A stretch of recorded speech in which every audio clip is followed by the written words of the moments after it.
Morning glory and evening grace, America, from Washington, D.C., where I traveled today after yesterday's debates. It's Hugh Hewitt, joined by Senator Marco Rubio of Florida, who had a very good night last night by all accounts. Senator Rubio, welcome. It's great to have you on the show. I'm glad to be back. I didn't have an opportunity to say hello to you last night. How did you feel at the end of that? Well, tired. It was a long debate.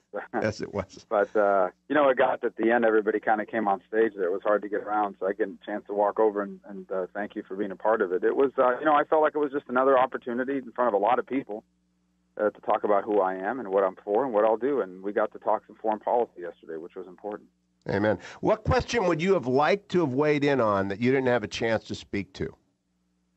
Well, I think they covered a lot of topics. Obviously, I wish we would have spent a little bit more time about the debt. I mean, that I recall, there wasn't any questions on the debt, and it's an issue that's kind of fallen off the radar, but we have an $18 trillion debt in this country. We're about to raise the debt limit again, and that isn't just an accounting problem. It's hurting our economy. So I wish there'd be a little bit more focus. And then I really think the central issue of this campaign has become the disconnect between Washington and leaders in both parties in government and the rest of the country and what people are going through. And that massive disconnect is really what I would hope the debate would spend a lot of time on instead of some of these questions about, so-and-so said this about you, what do you say?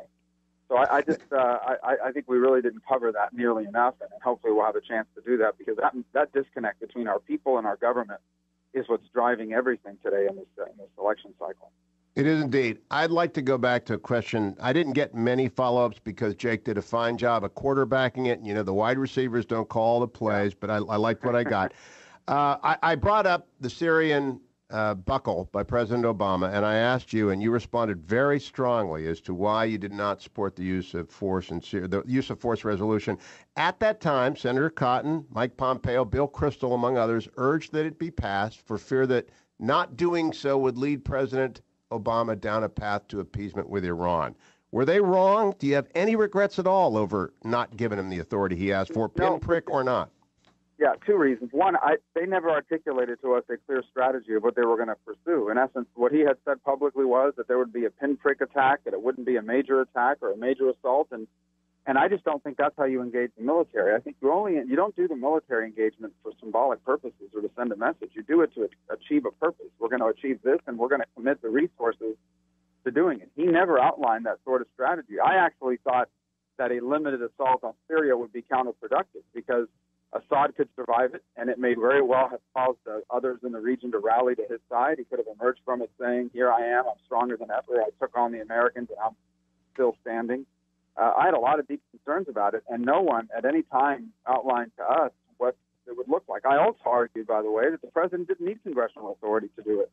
He should have, if he was going to do it and he was serious about it, he should have just done it. He is that authority and the commander-in-chief. But I don't regret. I voted against his version of military strike, which was going to be, as he called it, a pinprick. And I don't think that's a wise use of military force. I think it's counterproductive to do that action. That actually led me to my next question, which, again, time is finite when you have 11 people on the stage. What is your understanding of a commander-in-chief's inherent authority to act when people cross red lines with WMD? I think the commander-in-chief has a right to act in the national security interests of the United States without congressional authority. Now, a declaration of war is a different thing, but that, it's sort of a sustained operation over an extended period of time, that's one thing. But to say there's a threat out there and we don't have time for committees to meet and people to debate is an inherent authority in the office of the presidency. They have to be able to act. And in the 21st century, those sorts of risks can come quickly. And so I do think that in that particular case and in others, the president I've argued the president has the authority to act now to take on ISIS. ISIS is a extension of what Al-Qaeda once was, or a spin-off of that, but it's basically the same movement, except even more radical, as hard as it is to believe. Now, Eli Lake, who's a very well-respected columnist, wrote today that missing from the stage completely was anyone who believed in rollback the way that Ronald Reagan believed in rollback. You had an answer last night about taking Air Force One to Russia and meeting with dissidents, but you didn't expand that to getting the Crimea back into Ukraine or new democracy movements fueled in China. What is your rollback strategy, Senator Rubio? Well, part of it, I think you have to start by stopping the encroachment that's now happening. Before you can begin to roll anything back, you've got to draw a line and stop the encroachment. And today, the encroachment that Russia has on Europe isn't just limited to Ukraine. they're engaged in an all-out propaganda effort. You see them now lining up behind different, ultra party groups in multiple countries. For example, this leader and just was elected to the opposition party in the UK. This is someone who is openly pro-Russian, who says that we should pull out of NATO, demilitarize.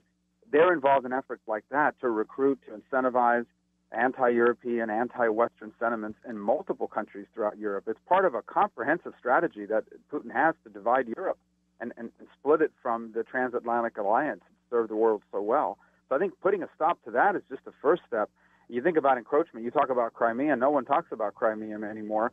That's the sort of thing that I worry will happen over the next 14 to 15 months, knowing that you now have a president that's not prepared to take aggressive action to stand up to him. You worry about what Putin or even the Chinese will do over the next 15 months to sort of solidify the facts on the ground and make set in concrete their gains before a new president might take over. I also asked on foreign policy Governor Bush about his list of foreign policy advisors and getting the band back together again. I didn't get to ask you, who's on your A team when it comes to national security? Because no one can run the world with 190 plus countries by themselves. Well, that's a great question, and I would just say that I have an advantage perhaps that some of the other candidates don't have because they're not in federal office. I am fully staffed internally on all these issues. So, for example, I have access to the actual director of the CIA, the director of the FBI. We on the Intelligence Committee, we are constantly interacting with the actual people doing the work as we speak. And so a lot of people, when they're campaigning, they're relying on outside advisors because they don't have access to that. I'm reviewing classified information on a regular basis. In fact, the day before the debate, I was going through classified documents that afternoon. And so, as I said, we're going to build a strong team. I'm not prepared to commit to names or people right now because, quite frankly, we're not at that stage in the process. There are good people that are nonpartisan working in government today who are people that I think could continue to serve our government well. But I can tell you that unlike some of the other people, and it's not a slight on them, it's just the reality, I serve on both the Foreign Relations and the Intelligence Committee and therefore have real-time access to the people who are doing that work now. And from it, I'm able to frame a lot of these thoughts. I spent the 3 days before the debate, Senator Rubio, at the Hoover Institution, off-the-record briefings by Secretary Rice, Secretary Shultz, Jim Mattis, many others. One person whose name was constantly praised from the other side of the aisle is Ash Carter. Is he the sort of person you might, as president, ask to stay on? I don't know. I don't know Secretary Carter well. I certainly heard some positive things about him as well. I think he's been, in some cases, a very strong truth teller in his travels around the world. He seems to have a very clear understanding, particularly of the Asia-Pacific challenge that we now face. And I would like to see a little bit more assertiveness on the need to get rid of the sequester, which the president is basically saying he will not do unless it's accompanied by equal rollbacks in the domestic spending sequesters. I think that's absurd. National security is, beyond anything else, the most important obligation of the federal government. And if you look at the force size that we have today, and it's not just the size, the quality of these programs, we really have not, as a country, done much in terms of new innovation since the end of the Cold War. And I worry about what that means in 5 or 10 years if our capacity continues to erode. You think about the naval assets that we're going to need in the Pacific region and their ability to defeat the anti-access technologies the Chinese are now developing. These are the sorts of things I would like to see a little bit more forcefulness.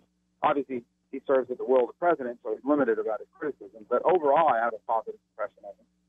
Now, I want to switch to politics in our last couple of minutes. You gave an excellent answer, in my opinion, as to why you answer in Spanish and use Spanish. Mitt Romney has said the reason he lost is he was outspent 7-1 on Spanish language media because many American citizens consume their media in Spanish. Why do you not, sua sponte, ever just use Spanish in the course of the debate? I was wondering if either you or Jeb or Ted Cruz would have done that last night. You did not do so. Is there a reason why? Yeah, I think the people tuning in to watch it on CNN are watching it in English, and that's the unifying language of our country. It's the language we conduct our business in government, and I don't ever want to say things that the audience doesn't understand. There may come a time where it's appropriate, but I didn't feel there was a time yesterday where it was necessary. But my broader point was, my grandfather loved this country. He loved America, loved Ronald Reagan. In fact, it was his interest in Reagan, even at a young age, at 9 years old, 8 years old, when Reagan was elected, that really led me to become politically curious at the beginning of early in my life. And he tried to learn English. He would practice virtually every day, and he was better. He could read it and understood it, but he liked to get his news in Spanish because he understood it. And my point is, if I have the ability to communicate in Spanish our principles, why would I allow some translator at a network to translate our words, especially since I believe so strongly that what we stand for is better than what the other side stands for? Senator Marco Rubio, again, congratulations on a great debate last night. I look forward to talking to you again early and often as the campaign proceeds. MarcoRubio.com, America. Thank you, Senator.